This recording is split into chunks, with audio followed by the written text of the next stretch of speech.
Mercenaries are professional soldiers whose services can be procured by those able to pay for them. There were mercenaries available throughout history. For example, the ancient Greeks of classical antiquity were famous mercenaries, serving in conflicts from the Aegean to North Africa and from Italy to Persia and India.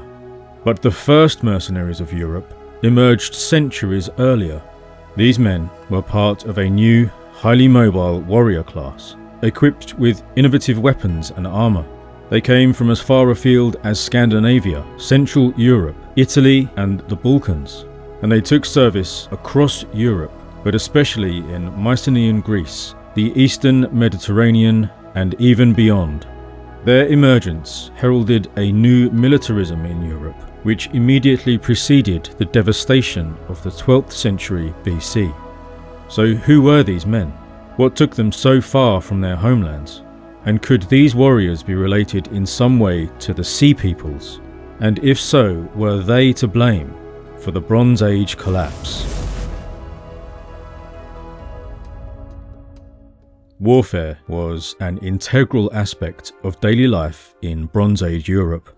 Farming and warfare were the two axes of male activity in society, but military training was the main concern of the aristocratic men. Elite males were initiated at puberty to their role as warriors. From then on, they trained, hunted, guarded their people and settlements, escorted trade caravans, and protected the chief that they served. And during seasons of war, local retinues were mobilized by the chiefs for raiding and conquest.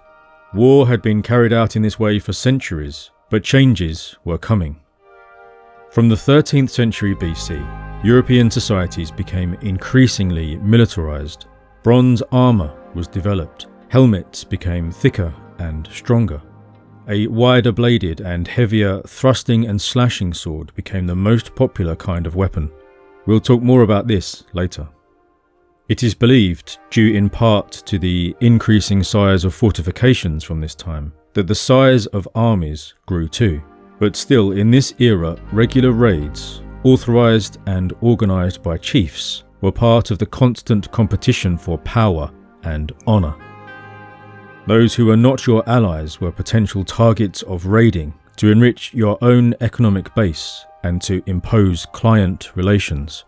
This was not only legitimate behavior, but it was also a necessity to feed the warriors and to fuel their ethos. The nature of the violence of the era is seen on human remains throughout Europe.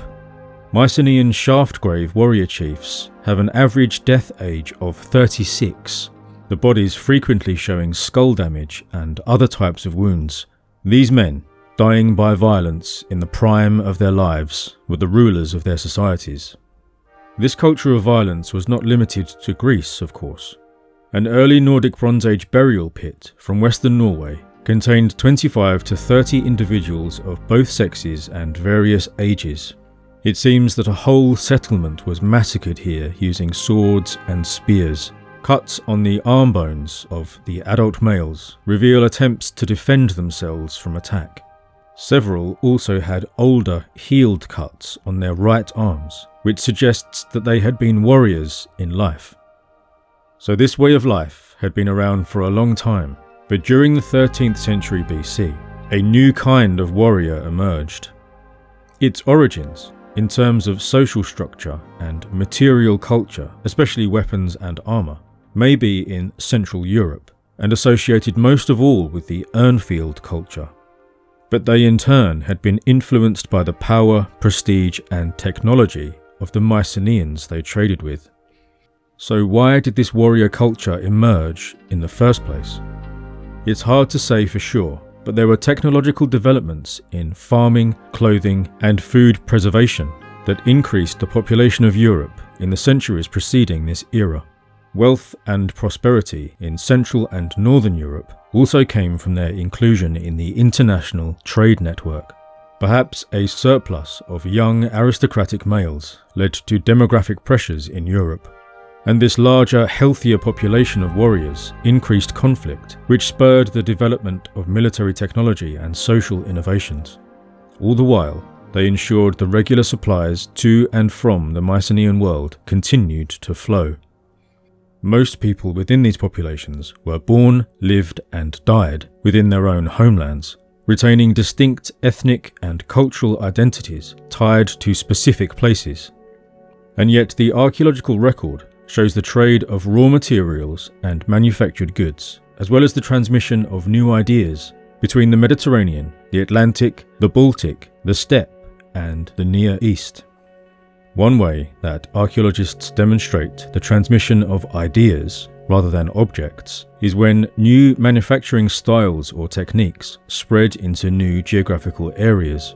In the form of pottery, for example, new forms or decorations can spread from one society to another. Examination of the fabric of a pot can show it was manufactured using local clays, while the style, deviating somewhat from the local tradition, may be influenced by desirable imports from a foreign land. Pots made in a foreign land occurring somewhere else suggests a regular trade route between these societies. And pots that are exactly like pottery made elsewhere, yet manufactured using clays unique to the new area, suggests potters themselves had moved here from their homeland. And there are clues in other objects of material culture. Items worn on the person, like cloak pins and the kinds of daggers carried for everyday use, are taken to indicate the movement of people, or in some cases the specific distribution patterns, along with other evidence, might suggest the interpersonal exchange of trinkets within a mobile population. The most important items that inform us about the warriors of the Late Bronze Age are their weapons, and sometimes their armour, although not as much bronze armour survives. There are great numbers of bronze swords, however, often found in ritual deposits in wet places, especially in northern and western Europe. There was a tradition of placing swords into rivers or bogs, apparently to commemorate victories and possibly peace treaties. Sometimes these swords are deposited, showing unrepaired damage on the blades from their last battle. There was also a tradition in some societies of burying warriors with their weapons, and even in conditions where the bones decompose over thousands of years, the bronze remains for analysis. Of particular interest for the story of this era is an incredibly important variety of bronze sword, classified today as the Now II. It was developed from earlier swords, but the innovative form of this new sword type allowed for powerful thrusts and especially cuts, perhaps even performing well against various types of organic and metal armour. The Now II was versatile and strong, and once developed, the essential form was long-lasting. Its popularity is easy to understand. Swords and other weapons provide a special insight into the past because they represent a fighting style. The specific geometry of the blade, the balance, length, weight, stiffness, and so on, helps to inform how the weapon was used. Taken together with the armour and examples in contemporary art, we can build up a picture of the warriors who used this sword. Wearing a corselet ideally of bronze chest and backplates, or leather or linen armour if not, a bronze helmet with a plume of horsehair or feathers, a long spear with a bronze head, and a Now II sword. They wore a tunic, perhaps with a feathered leather skirt to protect the groin and thighs, bronze or linen greaves, and a round shield made from a sheet of bronze or hardened leather. Around their shoulders they wore a woolen cloak fastened by a pin. The bronze shields, the slashing swords, the bronze corselets all appear together at the start of the Urnfield period in about 1300 BC. A new kind of warrior had emerged. These were not the chariot-mounted individual heroes of earlier Mycenaean history seen in the Iliad. In fact, their technology, fighting style, and organisation might have developed as a counter to chariot warfare, and perhaps these warriors ultimately put an end to it. These warriors fought on foot, and they were highly versatile. They fought as small units that could be joined together to create larger warbands, and even whole armies if the logistics were possible. Now, bronze swords had been around for centuries by this point. Early swords, long, thin weapons meant for thrusting, spread from Mycenaean Greece north into Europe, and then sword development continued for centuries as separate traditions in the Carpathians and in Greece.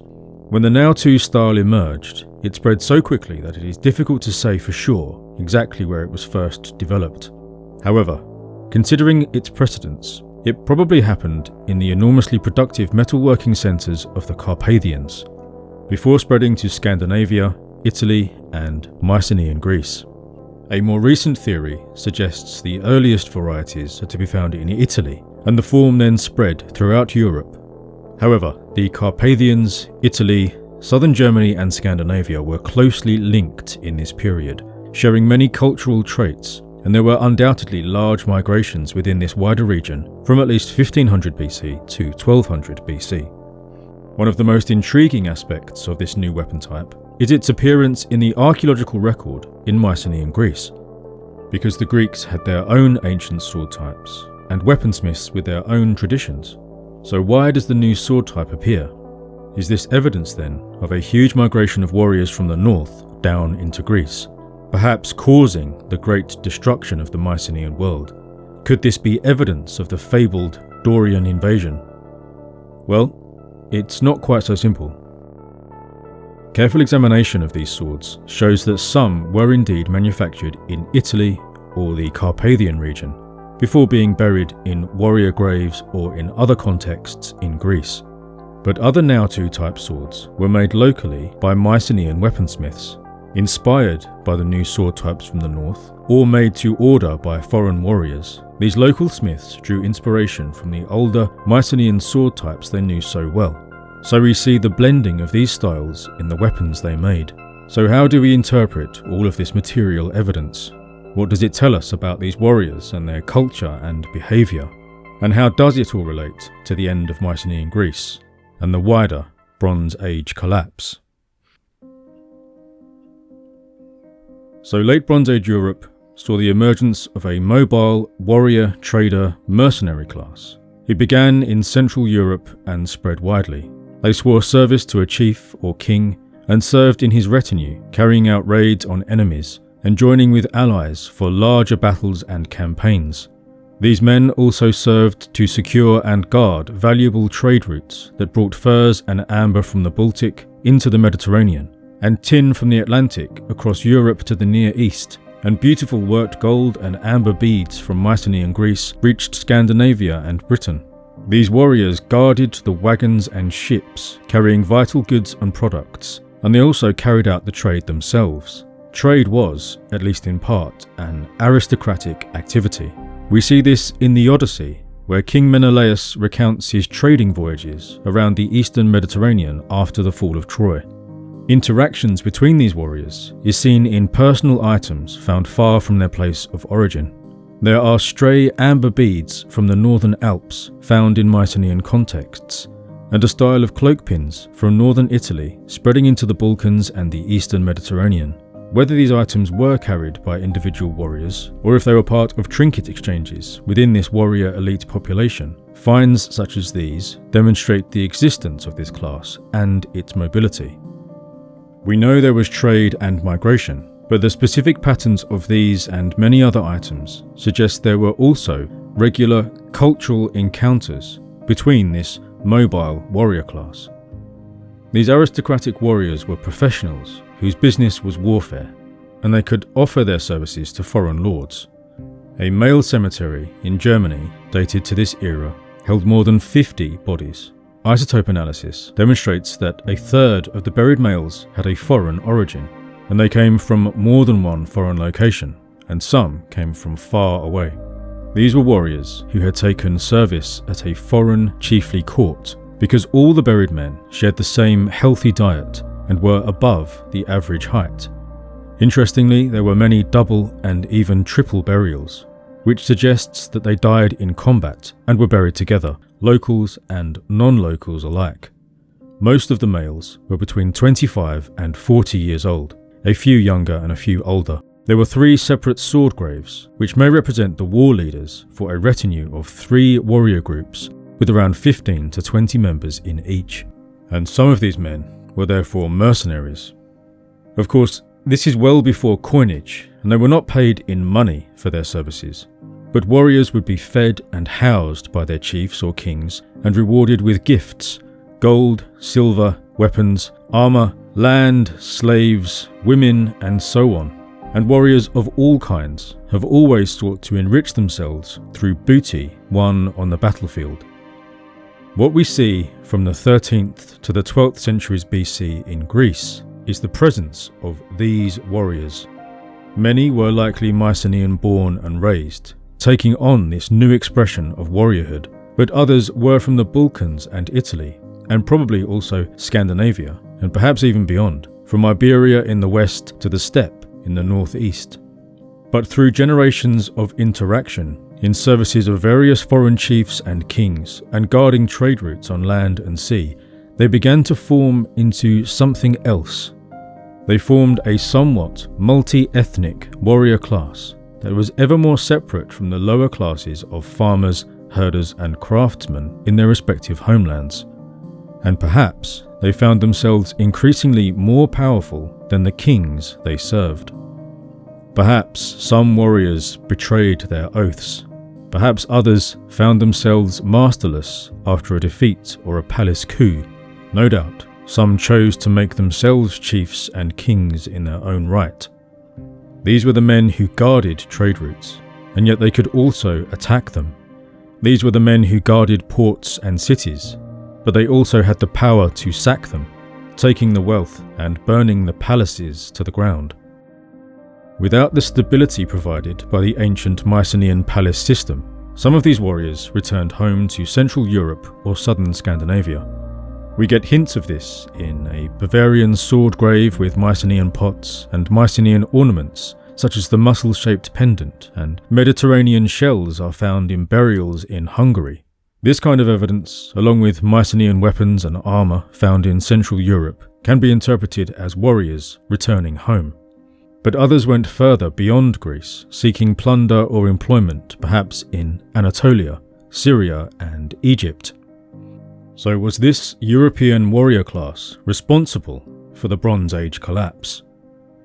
Were great warbands and confederations ultimately recorded in far-off Egypt as the Ekwesh and Wehesh? And is it these warriors we know today as the Sea Peoples? Again, it's not so simple. The Sea Peoples certainly had many origins, and some surely came from Anatolia and elsewhere rather than Europe. But also, it might be a mistake to imagine each of the named Sea Peoples in Egyptian and Hittite records represent a specific ethnic group. And looking for a specific geographical origin for every one of them might never be fruitful. And to what extent these warriors caused the calamities of this era, rather than exploited the opportunities presented by the breakdown of order, is unclear. In fact, looking for cause and effect in such a complex and rapid series of changes is unlikely to be rewarding. But let's look for a moment at the Egyptian records of the foreigners commonly called the Sea Peoples today. Now, to what extent we can trust the Egyptian narrative and how much is propaganda continues to be debated, but supposedly foreign groups attacked northern Egypt and they were then recruited as mercenaries, paid perhaps in land in the Levant, and were later employed to fight for Egypt against the Hittite Empire, famously at the Great Battle of Kadesh. They also apparently served as military advisors, coming up with strategy for the battle. This is precisely the kind of behaviour you would expect from itinerant raiders and mercenaries. Some point out that there is very little archaeological evidence for the Sea Peoples. They say if there really was a series of waves of mass migration for years and decades, where did they all go? Now, we do see some Italian-style weapons and pottery reaching the coasts of Syria, and the Peliset from the Aegean became the historical Philistines of Canaan. But other than that, it's hard to track the Sea Peoples in material culture or history if we imagine these were massive, sustained invasions and migrations. But again, we would expect this archaeological pattern if the raiding along the ancient trade routes was more of a periodic phenomenon. Some raiders might come for a season, others for years, before cycling back to bases in the Aegean and deeper into Europe. while some would seek to stay in foreign lands.